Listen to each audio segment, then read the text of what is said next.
Hello guys, a breathtaking trip to this place. Umalis kami ng 5:30 in the morning and we arrived naman here at around 7:30. So we got the chance to explore each corner of this place longer. At maulan pa talaga habang papunta kami dito sa Northern Blossom. At foggy pa kaya hindi masyadong kita ang daan, kaya expected na lang na so very cold ang weather. And so, we are here. And so, tumambad kaagad ang magandang Kalya Lily habang papunta kami sa registration office. Para makapaglibot tayo, magbayad muna tayo ng entrance fee. And si baby boy naman ang in charge sa mga ticket namin dyan.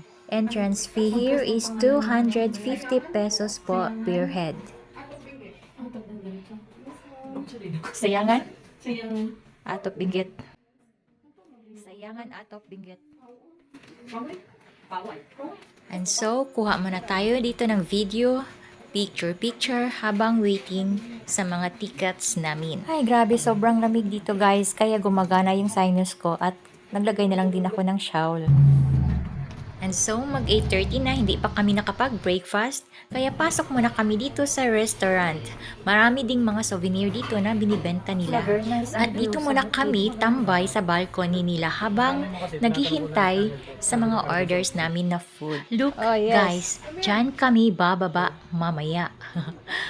May konting init na, pero nagdasal ako dyan na sana lumalabas naman si Haring Araw kasi sobrang lamig at talagang nanginginig ang katawan ko dyan, promise. Alam niyo bang 2 hectares lang naman ang lalakarin namin pababa at pabalik paakyat. The farm is so quiet, far from Baguio. Kami lang ata ang maingay dito. Napaka-busy din nila oh. Kanya-kanya kaming kuha ng picture. 2 hours away lang siya from Baguio, so kung gusto ninyong mag-side trip, I recommend this. And so, kainan na! Talagang nag-enjoy sa pagkain. Talagang napaka-seryoso while kumakain. Halatang nilalamig ang lahat. May mga ino-offer sila na tea na sariling gawa nila, kaya yun ang ino-order namin, tinatry din namin. And yes, andito na kami sa baba, ready na para pumasok sa loob. Pero siniseminar muna kami dito sa entrance para malaman din namin kung anong dapat gawin sa loob.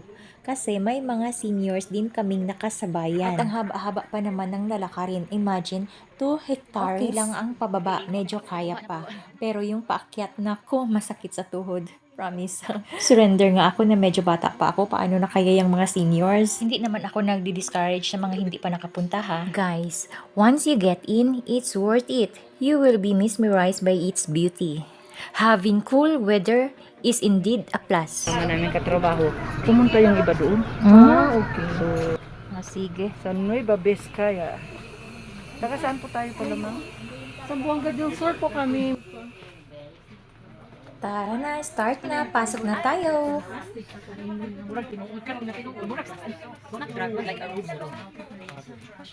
Lisyantos. Lisyantos. Medyo matagal din ang Campanillo. Maganda parang siya. kampana, oh. Ito siya, para siyang dancing lady. Ano siya? Ito yung Snapdragon, ma'am. Ito pala yung Oh, Snapdragon. tignan mo yung ulo niya, parang ulo ng dragon, di po ba? Oo. Oh, hawakan mo, ma'am, at Oo. buksan natin. Oo nga pala. Hawakan mo dito. Yan. Ito yung ulo niya, parang ulo ng dragon. Kapag binuksan mo yan, bibig ng dragon. Okay. Oh, Wow. di ba? Ganda Nangipin pala pa siyang siya. yellow. Hindi nag-toothbrush eh. Kaya yellow. Hindi nag-toothbrush. Maraming nikotin. At andito na naman ang klase-klaseng succulent plants. Dati hindi ko talaga yan na-appreciate kasi sobrang liit. Pero ang ganda palang tingnan. Dito ko lang nakita sa Baguio na super ganda pala ang succulent tingnan. Pwede. Una magbuda-buno ka. Higanahan pa man sa view ko diri. Dili na, kanindot ang view diri. Pink dragon with maraming nicotine kasi wala siyang toothbrush. Sabi niya. Dili kani. Oo, mo daw ni siya ang snapdragon. Langan pag ana na ko ganihan atang. Wala bantay ka. Oo. Kani siya, mura daw siya kuan kasi yung ba. Snapdragon. Man siya gitawag siya snapdragon. Pink and red.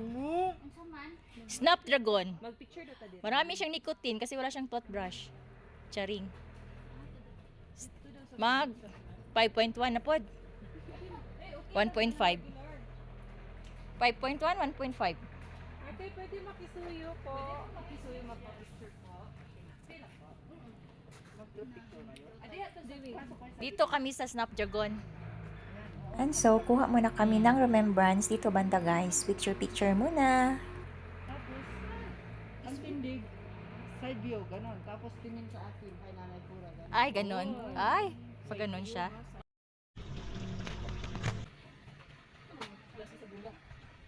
Wala siya name. Papa, dito ka na ang field diha o. Ako orang gipang feed. Girls daw. Dito unta, dito sa ubos o. Sige, tara, ubos ka ka nagmuro. Gikapoy na siya taas biya kang lakunon. Murag gisapot siya sa lakunon.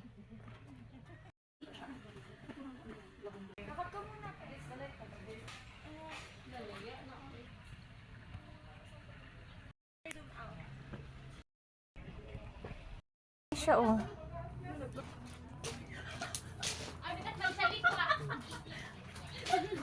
Indian beats po yan. Indian beats.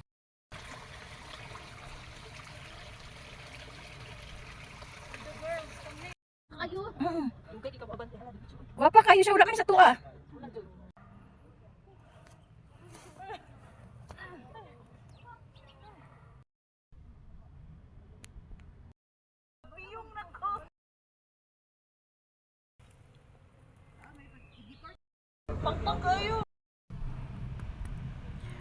Look at this guys. The sight was astonishing from the sea of clouds to the bed of flowers and the great mountains. And it was such an awesome view. And I just want to recommend Northern Blossom Flower Farm in Atok, Benguet. Northern Blossom has a 2 hectares wide plantation. Northern Blossom is located in Sayangan, Atok, Benguet. It is approximately 15 hours away from Baguio City. At hindi pa talaga matapos-tapos ang pagkuha ko ng video dito guys. Kasi sobrang ganda-ganda ng mga bulaklak nila. A bed of flowers. So very beautiful. And a giant cabbage. Ila? 20 pesos per shot. Wala ba St. Bernard dali? May tamo. Tara ko, sa tuwa. Look, managnaong. Lagi. Ano yung St. Bernard sa tuwa? Kuruwakwak man lang. Kuruwakwak, hindi siya St. Bernard. At pwede palang magpa-picture sa statue ni St. Bernard. 20 pesos per shot, ha? Wala man si St. Bernard dire. St. Bernard ban! Asa na pati mo kay nagnaon ko eh. Bauchud. I've been dreaming of having beautiful photos surrounded by flowers, and this is a perfect destination to do that. From the bottom hanggang dito, grabe. Dito yung exit. Dito yung CR. Diyan. May nakakaingal. Grabe guys, nakulangan ako sa hangin dito banda. Paakyat na kami. Kaya pa? May coffee na diri. Asa pang coffee na to? Dito pang unlimited. Ay, kailangan pa natin mag-walk ng ilang kilometro.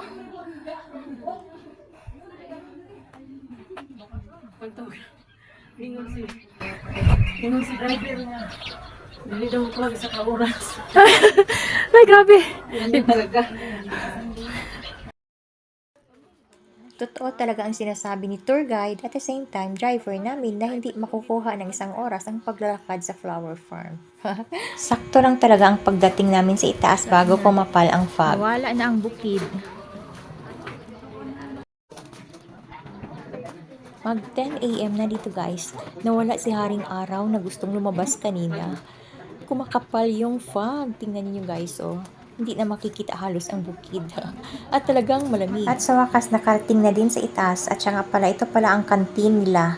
Tambay muna kami dito at nang makapagkape naman. At thanks God, nainita na din ang sikmura ko.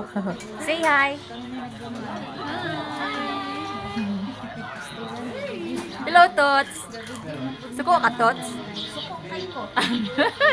Dunggan yun yung tingog, Tots. Suko ka, Tots. they offered a complimentary snack of mamun. 4 pieces in 1 pack, I think. I forget na.